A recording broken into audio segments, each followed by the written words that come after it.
I've got a fun topic for tonight that was brought to mind by fun and not so fun circumstances. But I want to talk about the idea of growing up. And I had this idea in my mind because a couple of like super grown-up things have happened to me. And of course, like the most grown-up thing that has happened to me in my life up until I would say the last like year was all martial arts related. Practicing hard and getting my black sash after 10 years, opening up a martial arts school and having to run a business not into the ground. All of this is very grown-up stuff that probably I never would have conceived of when I was a child.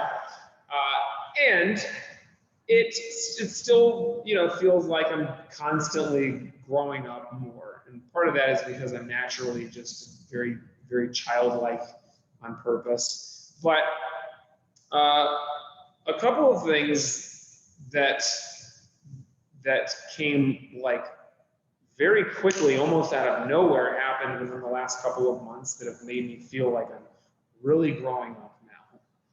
Super adult, because I got married, and some of you guys got to meet my wife, Grace, and that happened pretty quickly, and we're both very adult now because we're married. That's how you know that you're an adult. And while that has been very fun, there's also a lot of serious commitment, lifelong expectations wrapped up in that. And so that kind of instantly brings life into a different kind of view. The kind of perspective that comes when you're face to face with something that's going to last for a very long time, which again, before this relationship was basically martial arts for me and nothing else. So that's been very interesting and exciting and wonderful because I love her. She's great. And we bought a house, which was crazy because we did it at the same time that we were planning the wedding. And if you've never bought a house before, let me tell you, that is an incredibly adult thing to do. I actually bought a house a long, long time ago in Michigan. There's a big difference between buying a house in Michigan and buying a house in Los Angeles. It's about $1 million worth of difference. And there is a lot that goes into this, and the pressure, the almost overwhelming pressure, the feeling of like, what if we screw this up? And all the terrible things that could happen. And I'm in debt to the bank for the rest of my life and all of this stuff. Very adult feeling stuff. The thing that probably, in a very different way, but in a much more visceral way, that has made me feel more like life is in a very different stage, though, has been losing my mom. And getting a house is fun. Getting married is fun. There's a lot of work and all of that in it, but it's mostly just like good. There's nothing fun about losing a loved one, and there is nothing quite like being there when somebody passes away, and then just having that missing in my life. There's nothing like that to again give perspective and bring into focus and really highlight my mortality. And of course, I'm not spending all day just thinking about my inevitable doom, but it's more present now.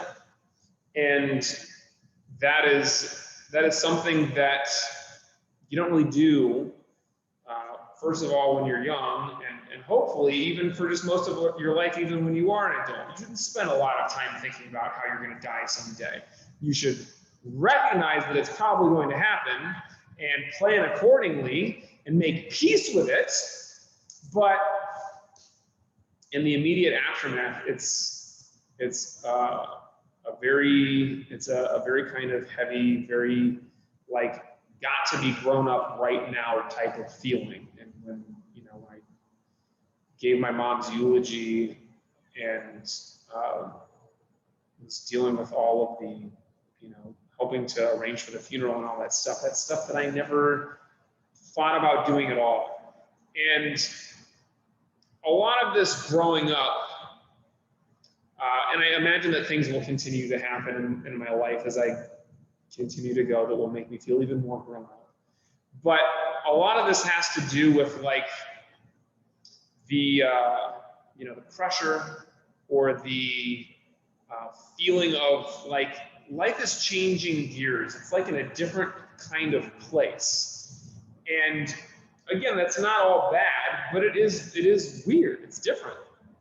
And so I started thinking about this idea of growing up and how it interacts with our practice and our philosophy. And there are a couple of things that I wanted to touch on here. So when we're young, we cannot wait to grow up. We are so excited to be able to drive and get freedom. We're so excited to be able to stay up late and watch movies and be able to eat ice cream for dinner every night and whatever else we imagine it is like to be an adult, and get our parents off our back and all that stuff. It's a very different feeling from what we get when we have been alive for longer and we start to feel the aches and pains and the reality of growing up, and then we start to really wish that we were young again, and we hold on to our youth for as much and as long as we can. We're like, please let me stop looking old. I've got to get all the Botox and face creams. I've got to stretch and really take care of myself. I'm very afraid of getting older and how this inevitable slip down into death goes. And we do start worrying about our mortality as people around us start to die. It really becomes a very different experience of what it is to be grown up. It's like, I don't want this. I want to be young. We long for the good old days when life was uncomplicated and you did not have a mortgage and you did not have all of the complications that come along with life. I don't even have kids yet, but I imagine, some of you, I have your kids for like a half an hour a day, and that's plenty for me. You guys have to deal with them all day long. In any case, it's like, it's a very big shift. But essentially, this is just another example of the human condition, which is the grass is always greener and we always want what we can't have. When we're young, we wish we were grown up. When we're grown up, we wish we were young again. And that's just, the way that we operate, generally speaking. So this is something that we want to recognize and not pretend is not happening to us. We want to be able to go with it and flow with it, but not let it run our lives. So if we feel like we're kind of being jerked around and pulled in different directions, we want to be able to kind of even that out. So in martial arts, we are interested in growing, and we're not really interested in growing older, although I personally cannot wait to get super old and to have just totally white hair. Maybe I'll grow a long beard, because then people are really gonna, Grace says no, we'll see, because then people will really respect me as a martial arts teacher. I think sometimes people look at me and I've got that baby face until they get close and they see all these wrinkles and they think, this guy, what's he gonna teach me about martial arts and about life? But I know most people are not really interested in getting old, but we are all interested in getting better, right? And making progress and growing in the direction of better technique, better understanding, being more flexible, being stronger. All that is great. And we should have those goals in mind as we practice. We should not get obsessive about them. We should not be attached to them, but we want to have the intention of getting better. And that is something that will come very naturally to us, right? Very few people come into the dojo and just don't care about getting better. I mean, you're taking a class and showing up for a reason, to make some kind of progress. So that's natural, and we want to be fine with that.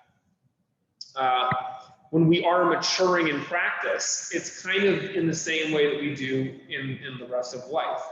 So Stephen Brown used to talk about this, like when you've been practicing for 3 years, you kind of look around you and you see that there are a lot of people who haven't been here as long as me. I'm supposed to be good, right? You're a 2nd degree yellow sash or a green sash, you've been practicing Tai Chi for a long time, and maybe you're starting to learn weapons, and you're looking around and you're like, compared to everybody else, I'm supposed to know some stuff. I'm supposed to be good. But you got to remember, you're 3 years old. In martial arts, you are 3 years old. You are not really supposed to know anything in the grand scheme of things. So if you start to feel that pressure of everybody's watching me and I got to be the best out here, relax and let it go, because that's not realistic. You're supposed to be as good as you can be for a 3-year-old in martial arts. That being said, in the first couple of years of practice, like in the first couple of years of life, you're making lightning fast progress. You're learning so much. The learning curve is super steep in the beginning. You are going from terrible to decent within the first year or so. And then it kind of tapers off quite dramatically. And at a certain point, you feel like you're just plateauing. But the plateau, if you zoom out far enough and you get some real perspective, you'll notice that you are still making gradual improvements, right? So we want to keep that in mind and recognize that even though growth is not always as exciting and obvious as it is in the beginning, it is still happening. And there will be times where we do actually make massive leaps in understanding and skill. And that happens just the way that it does, when we are growing up, we get these growth spurts. And, when you hit puberty in life, you start to get a lot older and also everything is a mess. But in practice, your puberty in practice is not necessarily like around 12, 13, but you might have a second kind of renaissance after you've been practicing for a really long time. And you get to a place of understanding, and this happens with your meditation too, where you recognize that there is a natural kind of energy pulling us or propelling us through our practice. And when we let go and allow that energy to propel us, that's when we start to feel that second kind of growth spurt. So whenever that happens for us, it's going to happen, and don't be really looking for it attached to it. Just let it happen naturally. But so that is kind of the thinking of I'm trying to get grown up in practice. I'm trying to make progress. There's also a paradoxical concept that I love talking about all the time of having a beginner's mind. So if we allow ourselves to think we know it all, then we got a real problem because we stop learning. So beginner's mind is like the flip side of that. That is all about staying open to what there is to learn and always being ready for the possibility of learning more. So this is like having a child's mind. And if you were actually like 3 years old, you're an infant, not like in the dojo, because by the time you're 3 in the dojo, you already start to think that you know everything. But when you're 3 years old as a baby child, you're like, everything is still very exciting. You don't start to think you know everything until you're like 7 or 8, or maybe like 13. The most challenging student for me is, I assume, the most challenging child to raise, like right around 13, right? 12, 13, no? Well, anyways, for some of us, it's right around there. But I'm digressing. Beginner's mind, we want to be like a child and have this childlike curiosity and kind of awe for everything in our practice. So this is like a baby playing with blocks. Blocks are the most boring toy. It's literally a wood block. Maybe if you're lucky, it's got like the ABCs or your 1, 2, 3s or some colors on it.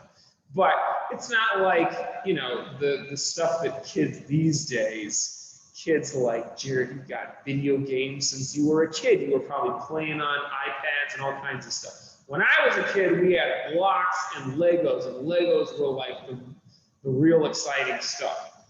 But when a child plays with a wooden block, even these days, they are so excited by it. They are completely in awe and enthralled by this little simple thing. And it's not because the thing itself is innately interesting. It's as innately interesting as anything in the universe and as nothing in the universe. But the child's mindset and attitude towards it is that this thing is incredible. This is the coolest thing that I've ever seen in my life. I can't imagine anything more exciting than this wooden block. It's got 6 sides, yeah, and it's wood and it's amazing. This is the kind of attitude that we want in our practice. It's the kind of attitude that we want towards every technique, right? You show up to class now and you hear front punch or you hear stroke bird's tail, and many of us immediately think, I already know that. I don't have to pay attention to it. I know how to do that technique. And so you've lost the possibility of growth and new understanding and excitement. But we want to bring that excitement into especially the basics and the stuff that we've been doing forever. This is the way that you might think of this is like stretching time. So when you were a child, you might remember that summer lasted forever. It was like a summer seemed to last the entirety of your life. And I guess if you're 1 year old, the summer really was like half of your life. But summer was like so many memories. And now, summer doesn't even exist for most of us. But a very recent thing in our lives that we can all relate to is this year of COVID, where if you can think back to the last time that things were like normal and you were just hanging out with people and going out into the world and you had your normal job and your normal life, that seems like forever ago, because all of this weirdness that has happened in the recent past, right? Well, that's not the normal way of being for us. Normally, we get into our routines and we just kind of recycle the same experiences over and over again. And so we're not really there for them. We're not excited by them because it just seems like the same old stuff. We want to really engage our minds in the same way that they were when we were children, where everything seemed new because everything really was new. And I still have I remember like every birthday up until 9 years old. On my 9th birthday, a bunch of the kids from my school, we packed into a little park, and I even remember some of the presents that I got. I got this bow and arrow with like a suction cup arrow, and I loved that stupid thing until I broke it after like a week. I remember not getting any cake because all of the other kids ate the cake and my parents forgot to give me any. And I have like so many memories from this one birthday when I was 9. I don't remember any of the last 10 birthdays. I mean, I remember the last one because it was a week ago and I spent it with my wife, who's wonderful. But I don't really remember so many of them. And it's to the point where I don't really care about birthdays anymore. This is not the way that we want to be about anything. We want to be able to be enthralled by every moment and everything. So a lot of people misunderstand this. They think that having the mindset of an infant is like having the attention span of an infant. And there is a subtle but very, very real and important difference between those things, right? So when the little kids come into practice, today we had a bunch of kids in the dojo for the first time. And when they first walk into the dojo, a lot of them have never been in the dojo before. They've been practicing with me in the park or on Zoom for like a year, and they come in here for the first time, and they're like, what is all of this? exists. It's amazing. And the dojo is amazing for most people who walk in for the first time, but especially when you're a kid.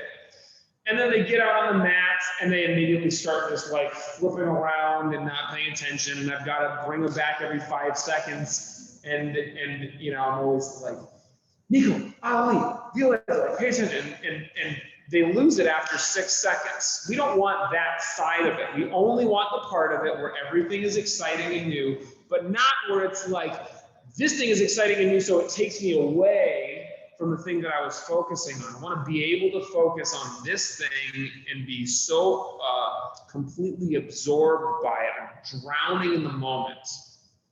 And this is something that we practice in meditation. We practice being enthralled by the breath. Like, it is the most exciting thing in the world. And you've heard people say this before, but like, if the breath is not exciting for you, you can go into the ocean and dive down to the deepest part of the ocean that you can get to and just sit there for a while. And then after a little bit, you'll see that breathing is incredibly exciting to you. Like, there's nothing that is more interesting than being able to breathe. And in meditation, the breath is readily available to us, but we still want to have that kind of, not like panicky excitement for it, but be so there with the breath and so excited by it that nothing distracts us. And when it does distract us, we come right back to the breath. And this practice of training our minds to be totally focused on the breath, and then when the mind does lose focus and leave, we practice bringing it immediately back to the breath. If we can make breathing, when we're just sitting there and breathing, if we can make that a very strong focal point, then we can make anything in life exciting and something that we can focus on. So we're really stretching our minds in that way. We're stretching our ability to focus and strengthening it. So I just said a bunch of stuff that I had written later on, and I just went all the way past it. Great. So essentially, you've heard me talk about constant, never-ending improvement. This is something that we want in our practice all the time. This is something we want in meditation, of course, but without being attached to it, right? So striving without striving, effortless effort. It's like when you're sitting there for meditation and you get so attached to having the perfect meditation that then you're actually just stressing yourself out and not meditating, you're just stressing. This is not the kind of experience that we have. Just like you don't want to have the experience of always needing to get stronger, faster, more flexible, better technique. You want to recognize that practice will have its plateaus, and that's totally expected and totally fine. And we want to be able to practice physically and with meditation with the mindset that this could be it. This could actually be as far as we go. We might never get better. And we've got to be great with that and keep practicing and really enjoy being in that space, accept exactly where we are and love it. And we are going to at some point come face to face with this, at least in some areas of life outside of practice, that this is as good as we are going to get. In fact, we might just start going backwards. We might start getting weaker, less flexible. We might start losing our cognitive, our ability to talk. We might start losing our cognitive abilities. And while we don't want to accept unnecessary step backs, we want to accept that it's possible and not be freaked out by that, because this is the nature of life and practice.